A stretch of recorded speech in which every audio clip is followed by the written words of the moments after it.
తెల్లవారక ముందే పల్లె లేచింది, తన వారినందరినీ తట్టి లేపింది.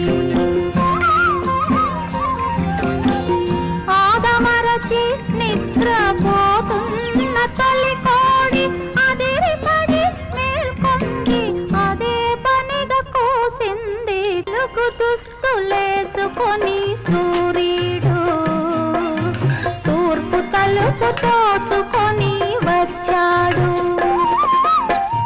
పాడు చీకటి చెంత భయమేసిందో, పక్క దులుపుకొని